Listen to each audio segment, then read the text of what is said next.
La tormenta no amainó esa noche. Presionaba contra los muros del puesto de avanzada como un ser vivo, una incesante capa de polvo y estática. Dentro, el calor pulsaba a intervalos lentos, apenas lo suficiente como para disipar el frío del suelo metálico. Kalin estaba sentado en el borde de su banco de trabajo, con los codos apoyados en las rodillas, observando a la mujer al otro lado de la habitación. Nari no se había alejado mucho del calefactor. Estaba sentada con las rodillas juntas, su hija envuelta en una manta fina y andrajosa. Lara no había abierto los ojos desde que entraron, aunque Kalin vio los leves temblores en sus dedos y el débil pulso en su garganta. La cuchara rota seguía en su mano, con los nudillos pálidos contra el azul de su piel. Kalin se acercó a la estufa y sirvió caldo recalentado en un cuenco de cerámica agrietado. Lo acercó, sin decir palabra, y se lo entregó a Nari. Susurró algo bajo en su propio idioma, apartando el pelo de la cara de Lura y comenzó a darle de comer, con cuidado, cucharada a cucharada. No sorbió, no se apresuró, no tomó nada hasta que los labios de la niña probaron el caldo. «No has comido», dijo Kalin. Nari levantó la vista brevemente, con una mirada penetrante e indescifrable. «Come primero». No había desafío en su voz, solo certeza. Aún así, tomó el segundo tazón cuando se lo ofreció. Le temblaban las manos entre bocado y bocado, aunque mantuvo la postura erguida. «¿Cuánto ha caminado?», preguntó. Ella mantuvo la vista fija en el tazón. «Desde Tarlan Cross». Kalin se quedó paralizada. «Esos son 30 kilómetros con esta tormenta». «Sí». «¿Y por qué aquí?» «Dravari lleva años vacío. Nos dijeron que vacío significaba más seguridad», dijo. Su mirada se dirigió a la escotilla. «No pensé que nadie respondería». Kalin apretó la mandíbula. La mayoría no lo haría. El silencio se prolongó. Afuera, el viento silbaba sobre los soportes metálicos como papel de lija sobre acero. Cuando los cuencos estuvieron vacíos, Nari acomodó a Lura contra la estera, arrebujándola en la manta. Luego se levantó, desabrochando el chal destrozado de su hombro. La tela se deslizó, revelando la curva cóncava de su clavícula, los moretones modelados en su brazo. No se movió con seducción ni timidez, solo con la precisión plana de quien completa una transacción. A Kalin se le revolvió el estómago. «¿Qué haces?» Su voz era tranquila, casi mecánica. «Nos diste refugio. Dije que me quedaría. En tu cama». Su respuesta fue más agudo de lo que pretendía. «Tu cuerpo no es el pago. No aquí». Sus manos se detuvieron. Lo estudió como si sopesara si lo decía en serio. La mayoría de los hombres no dicen eso. Yo no soy la mayoría de los hombres. Por primera vez desde que llegó, algo cambió en su expresión. No era confianza, todavía no, sino una leve abolladura en su armadura. Se echó el chal por encima del hombro y volvió a sentarse junto a su hija. La estufa emitía su resplandor naranja, las sombras se extendían y se plegaban por las paredes. La tormenta rugía afuera, pero adentro el aire se sentía más pesado, cargado de algo tácito. Kalin regresó a su banco de trabajo. Aunque sus ojos seguían desviándose hacia la mujer y la niña, la cuchara brillando débilmente a la luz de la estufa. Se dijo a sí mismo que solo había sido una noche, pero la verdad ya lo oprimía en el fondo de su mente. Las tormentas pasan, pero algunas cosas, una vez dentro, nunca se van. El viento arañaba las paredes, un aullido sordo y chirriante que se había convertido en parte del trasfondo de la vida de Kalin Meyer. La tormenta de polvo rojo se había estado formando durante todo el día, descendiendo de las colinas esqueléticas y manchando el cielo hasta que no hubo horizonte, solo un vacío arremolinado y oxidado. Dentro del puesto de avanzada, el aire era tenue y denso con el tenue olor metálico de las bobinas de calefacción recicladas. Kalin trabajaba en su banco, apretando una válvula con giros lentos y pausados. La rutina era una especie de armadura. Tareas realizadas no porque ya importara mucho, sino porque mantenían sus manos ocupadas y su mente alejada del silencio. Se movió del banco a la escotilla, comprobando los sellos de presión. Las lecturas de presión del viento en la pared parpadearon en rojo. Cerró los soportes interiores y estaba a punto de darse la vuelta cuando ocurrió. 3 golpes, secos, espaciados, de esos de un golpe que esperaba respuesta. Levantó la cabeza de golpe. El sonido atravesó la tormenta como un cable que se rompe en su oído. Se quedó quieto, conteniendo la respiración, con los ojos entrecerrados hacia la escotilla de acero. Ya nadie llamaba. Nadie salía allí a menos que estuviera desesperado o fuera peligroso. Se dirigió a la estrecha ventana, Pulsó el limpiapolvo y miró a través de la arenilla que se arremolinaba en el exterior. Una figura estaba arrodillada en la tormenta, con la cabeza gacha y los brazos firmemente agarrados a algo. Le tomó un segundo comprender qué estaba viendo. La figura no estaba agachada para cubrirse. Estaba acunando a alguien, a una niña. Se acercó a la ventana. La figura arrodillada era una mujer alta, de piel azul intenso como el crepúsculo, manchada de mugre y leves moretones. Su largo cabello blanco ondeaba al viento, cargado de polvo. En su regazo había una pequeña figura, inmóvil como una piedra, con la cabeza hundida contra el pecho. Los brazos de la niña estaban flácidos, salvo por una pequeña mano aferrada al mango dentado de una cuchara rota. Kalin pulsó el altavoz. «¿Qué quieres?» La mujer levantó la cabeza lentamente. Sus ojos se encontraron con los de él a través de la distorsión de la tormenta, sin súplicas ni hostilidad, sino huecos por el agotamiento. Su voz se quebró en la calma. «Solo dale de comer. Estaré callada. Cocinaré. Me quedaré en tu cama, por favor». Las palabras cayeron como grava en su pecho. Conocía ese tono. Inexpresivo, calculador. No esperanza, sino rendición. Ella estaba negociando con la única moneda que creía tener. Su primer instinto fue cerrar la ventana, restablecer las cerraduras e irse. Eso lo había mantenido con vida durante tanto tiempo. Los desconocidos aquí afuera podían dejarte completamente desnudo en una hora, dejándote sin nada. Pero su mirada volvió a posarse en la mano de la niña, ese pequeño puño agarrando una cuchara inútil como si fuera el último pedazo del mundo en el que confiaba. Los dedos se crisparon una vez, apenas, pero fue suficiente. Kalin maldijo en voz baja. Cerró la cerradura exterior. La trampilla se abrió con un crujido, y el viento lo azotó, trayendo consigo la cruda mordedura de polvo y estática. La mujer se estremeció, pero no se levantó hasta que él ladró. «Entra ahora». Cruzó el umbral a trompicones, protegiendo a la niña con su cuerpo. Sus pies descalzos resbalaron en el suelo nivelado y, sin pensarlo, él la sujetó del codo. Tenía la piel helada, temblorosa. Selló la escotilla tras ellos, aislando la tormenta. Dentro, el silencio regresó, roto solo por la respiración superficial e irregular de la niña. La mirada de la mujer recorrió el interior del puesto de avanzada. Paredes desnudas, tuberías oxidadas, el brillo apagado de la calefacción. Se mantuvo erguida, incluso bajo el peso del agotamiento, con un leve eco de orgullo que le mantenía la espalda recta. Kalin señaló la estera cerca del respiradero de la calefacción. «Ahí, acuéstala. Se calentará más rápido». Obedeció sin decir palabra, depositando la niña con cuidado sobre la estera. La niña se acurrucó ligeramente hacia el calor, con el rostro medio oculto por una cascada de cabello blanco enredado. Su pequeña mano no soltó la cuchara rota. La voz de Kalin era más baja ahora. «¿Cómo se llama?» «Lara», dijo la mujer. «Tienes 5 años, mitad Allen. ¿Y tú, Nari?» Sin apellido, sin explicación. Kalin se quedó un momento, observándolos a ambos. Aún no sabía por qué había abierto la puerta, pero la imagen de esa cuchara aún lo oprimía como una astilla que no podía arrancar. Para cuando llegó la mañana, la tormenta no había cesado. Solo había cambiado de voz.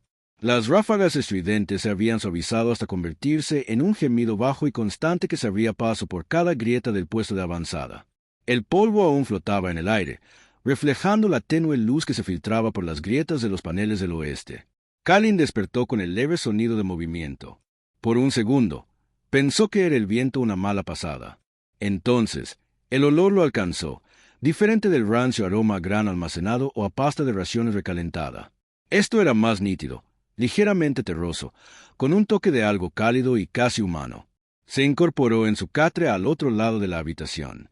Nari estaba de pie junto a quemador solar, con las mangas de su camiseta térmica de repuesto arremangadas hasta los codos. La camiseta colgaba suelta sobre su cuerpo, rozándole los muslos mientras removía una olla con un trozo de metal doblado que había moldeado como un cucharón. El movimiento rítmico de sus manos era casi hipnótico, firme y deliberada. A su lado, Lara estaba sentada en una caja volcada, sosteniendo un pequeño cuenco con ambas manos. Estaba despierta, con la postura firme, pero la mirada fija en la olla, siguiendo cada movimiento de su madre. «No tenías que hacer eso», dijo Kalin, con la voz ronca por el sueño. Nari lo miró con ojos penetrantes, pero no crueles.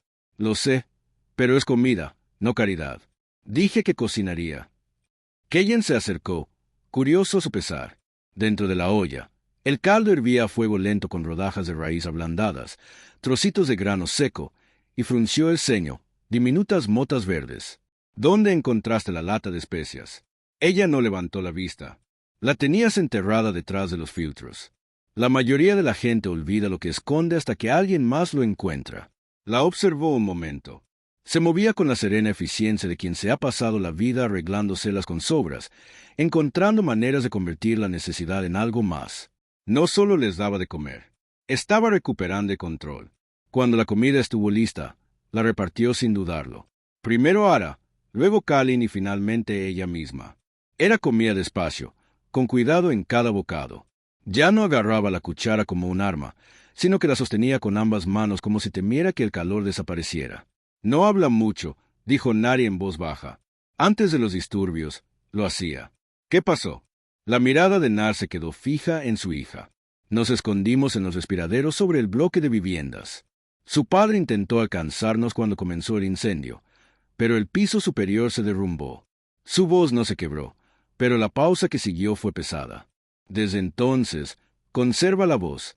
Colin sintió una opresión en el pecho, pero no insistió.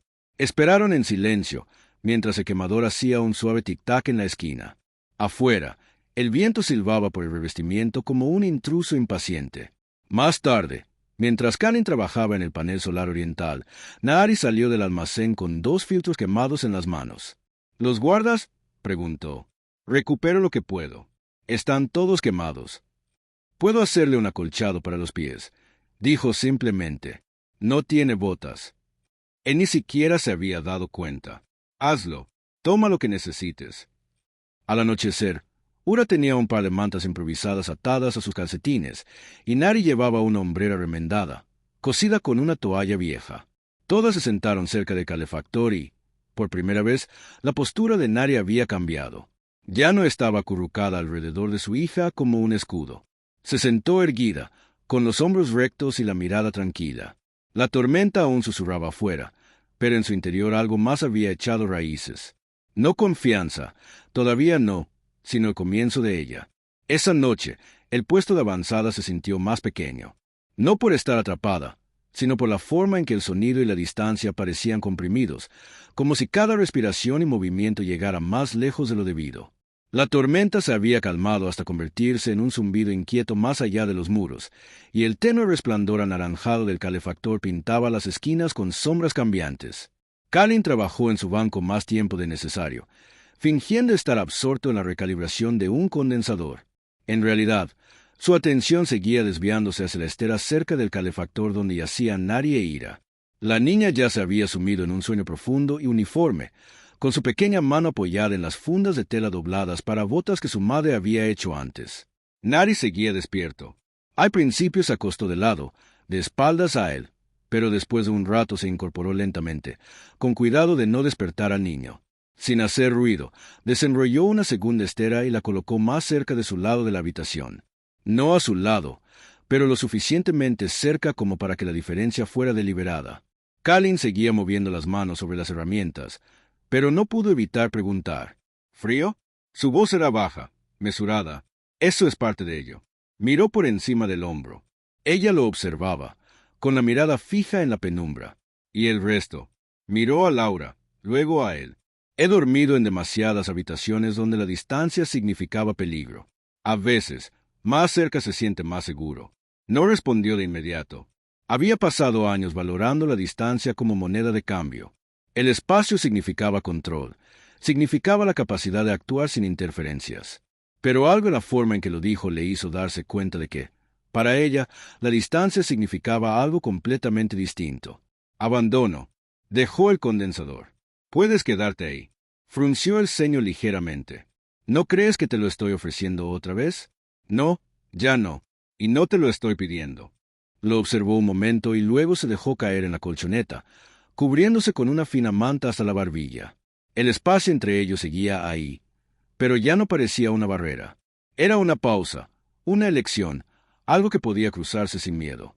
Pasaron los minutos en silencio.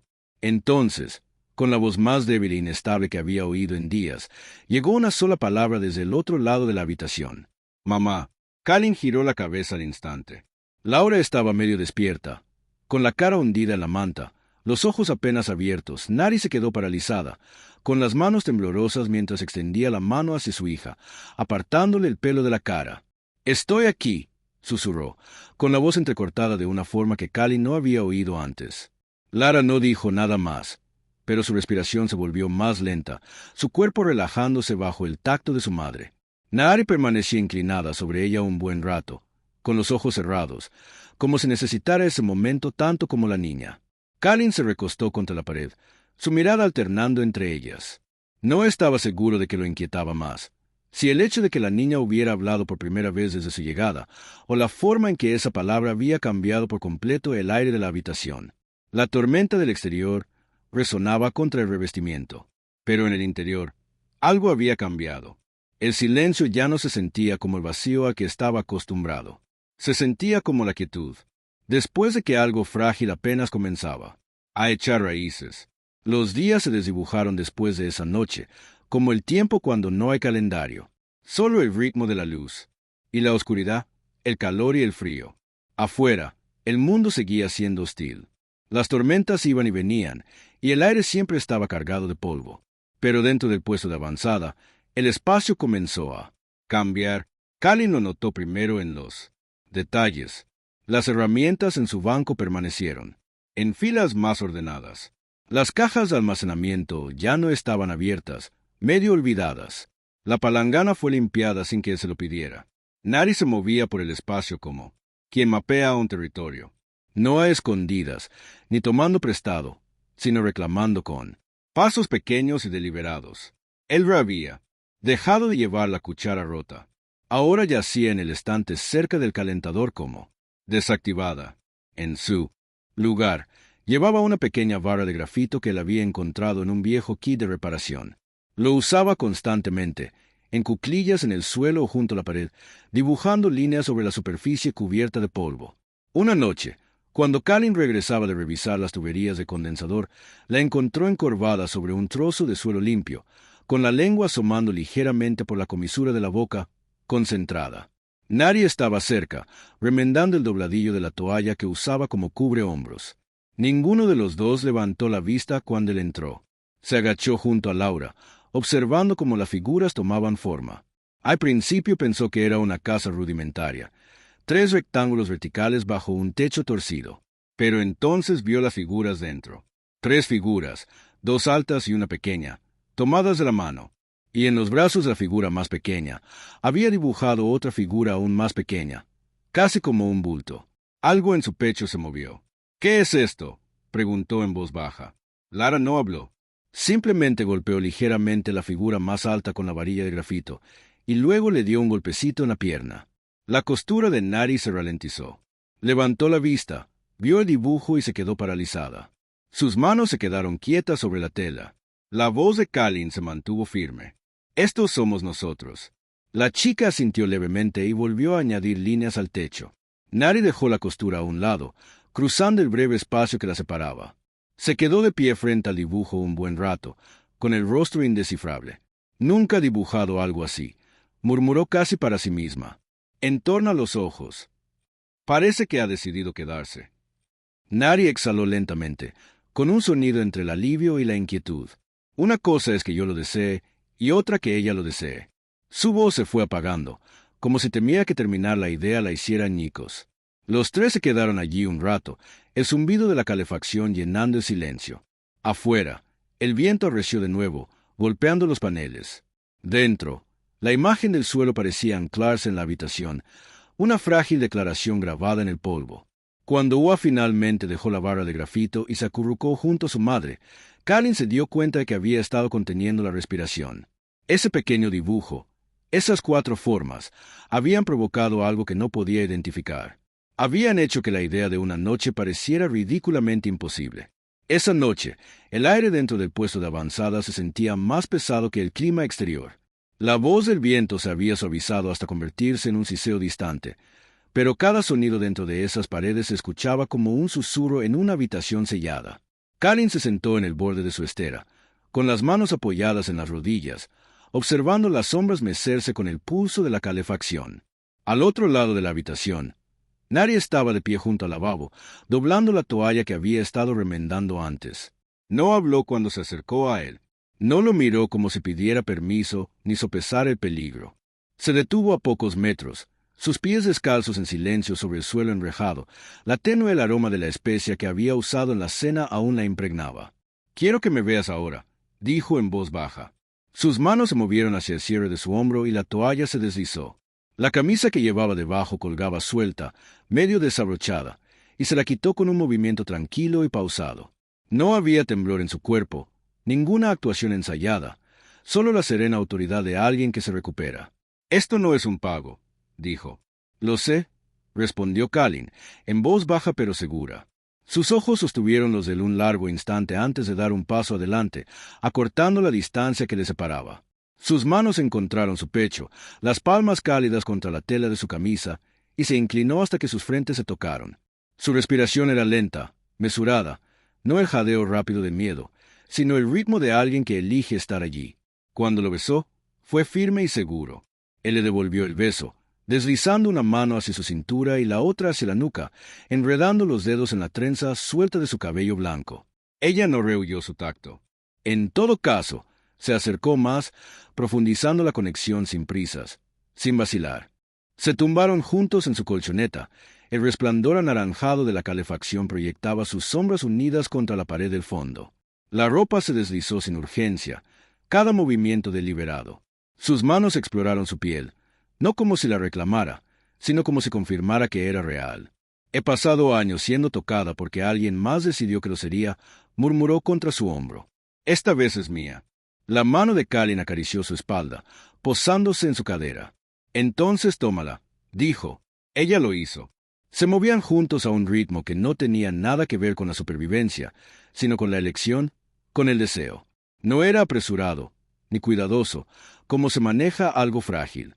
Era firme, anclada a la verdad de que ninguno de los dos estaba allí solo por necesidad. Cuando finalmente se quedaron quietos, Nari se acurrucó contra él, con la cabeza apoyada en su pecho, una pierna enganchada a la suya.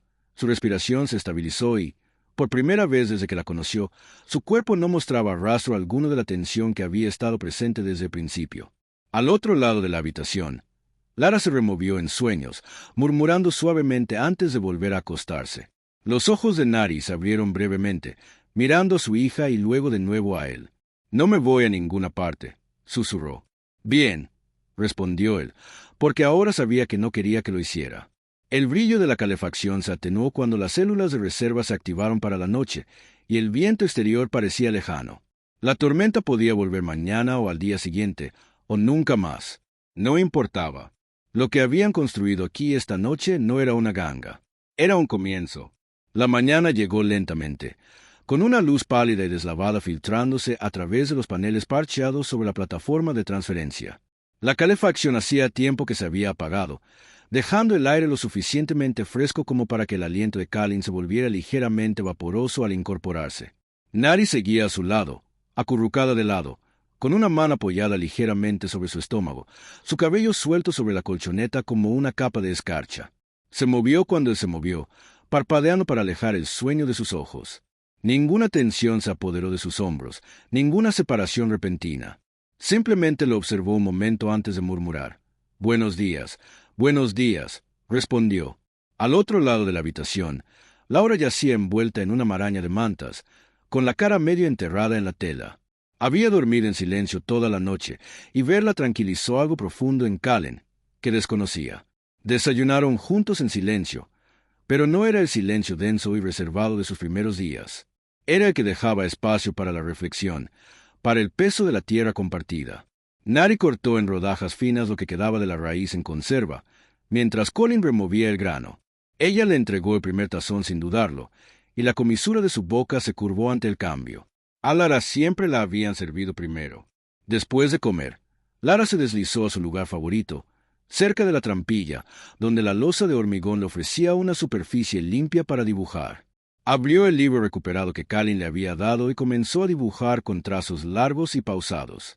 Nari se apoyó en la pared, con los brazos cruzados bajo el pecho, observando a su hija un largo instante antes de volver la mirada hacia Kalin. ¿Acaso todavía sientes que se puede desmoronar? Lo pensó y asintió. Cada vez que oigo el viento golpear las paredes. Cruzó el espacio entre ellos descalza sobre el suelo metálico. Ya no. Sus manos encontraron su brazo, deslizándolo hasta que su palma descansó. Contra su pecho. Te deseo de nuevo, dijo, pero su voz era diferente esta vez. Baja, segura, sin ninguna duda. No suave, no como antes. No quiero sobrevivir esta noche. Quiero sentirme vivo. Kalin no habló. Simplemente dio un paso adelante, la besó con fuerza y dejó que ella lo tirara hacia la alfombra. Ya no había vacilación en ella. Se movía sobre él como quien reclama su territorio, con el cabello cayendo hacia adelante mientras sus caderas se apretaban contra las de él. Cada movimiento era firme, controlado, propio. Al terminar, se recostó contra él, respirando lentamente. Extendió la mano sobre su pecho como si quisiera anclarlo en su lugar. Afuera, el viento cambió, trayendo el olor a polvo y la tenue promesa de lluvia. Más tarde, Lara se acercó descalza, agarrando su cuaderno de bocetos. Lo puso en manos de Kalin sin decir palabra. En la página había un dibujo, 3 figuras tomadas de la mano, y en los brazos de la figura más pequeña, una figura abrigada. Esta vez, el rostro dentro del bulto mostraba la línea de su mandíbula y su cabello. Los ojos de Nar se abrieron de par en par y, por un momento, no pudo hablar. Lara sonrió, con una pequeña curva de complicidad en sus labios. Así que nunca volverás a estar solo, dijo. A Nari se le cortó la respiración. Kalin los miró, sintiendo el peso del momento sentarse en él como si lo hubiera estado esperando desde siempre. Parece que no tenemos voto, murmuró. Nari se acercó a su hija, la abrazó y le besó el pelo. Luego miró a Kalin, firme, segura, sin vacilación alguna en su rostro. Estamos en casa, dijo. Y lo estaban. Fueran cuales fuesen las tormentas que aguardasen afuera, fuera lo que fuese lo que trajera el día siguiente, los muros de este puesto de avanzada ya no albergaban la soledad de un solo hombre. Albergaban a una familia, de esas que no se encuentran buscando, sino abriendo la puerta, o cuando el instinto te dice que no lo hagas.